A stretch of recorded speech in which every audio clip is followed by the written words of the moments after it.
Hello, bachcho. Let's see the question. A right triangular plate ABC of mass small m is free to rotate in a vertical plane about a fixed horizontal axis through A. देखो ये A पर एक क्या है हमारी axis है।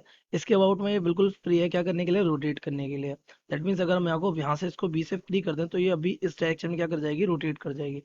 It is supported by a string such that the side AB is horizontal. अब देखो ये B पॉइंट पर ऐसे ऐसे सपोर्ट दिया जाता है कि जो साइड AB है कैसी है, just horizontal है। The reaction at support A in equilibrium is, so let's see the key concept of this question. The key concept of this question is, सबसे पहले आप जान लीजिए कि movement of force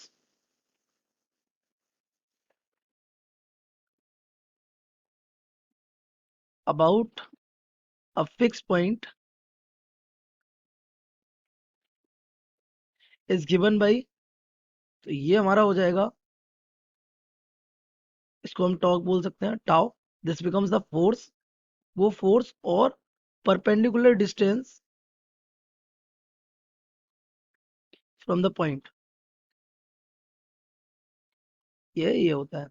बाकी अगर हमारा टॉर्क क्या हो रहा है, अगर हमारा रोटेशन कैसा है, zero, if the rotation is zero,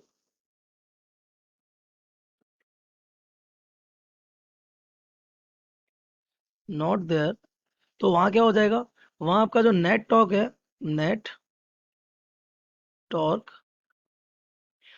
about that point will be zero. कैसा हो जाएगा, जीरो हो जाएगा। तो देख लेते हैं यहाँ पे आपको क्या पता रखा है। उसने बोला कि ये ए पर आपका फिक्स है।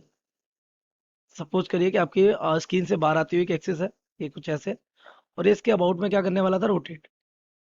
बट यहाँ पर इसको हमने क्या किया, यहाँ पे अब सपोर्ट दिया, तो यहाँ पे एक टेंशन क्रिएट हुआ होगा, ठीक। उस टेंशन की वजह से यहाँ पर एक डाउनवर्ड फोर्स की वजह से यहाँ ऊपर एक नॉर्मल रिएक्शन बना होगा, जिसने इसको सपोर्ट दिया, इसकी वजह से नेट टॉर्क क्या रहा होगा, जीरो। जिसकी वजह से कहाँ नहीं जा रहा है, डाउन नहीं जा रहा है, इसी नॉर्मल रिएक्शन की वजह से। आपसे क्वेश्चन में इसी नॉर्मल रिएक्शन के बारे में पूछा है, तो हम किसी भी पॉइंट के अबाउट में अपना टॉर्क क्या कर देते हैं, कंजर्व कर देते हैं। तो let the torque is conserved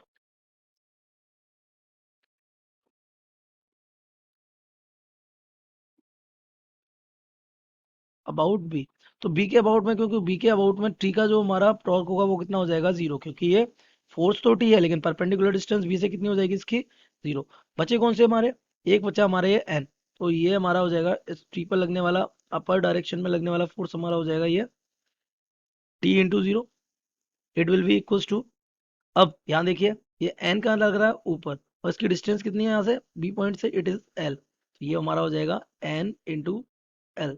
अच्छा यहाँ पर आपको पता है इसका एक सेंटर ऑफ मास भी होगा, जिसे सेंट्रोइड पे होगा, इसके नीचे लग रहा होगा एम जी, क्योंकि इसका मास कितना दे रखा है आपको, एम।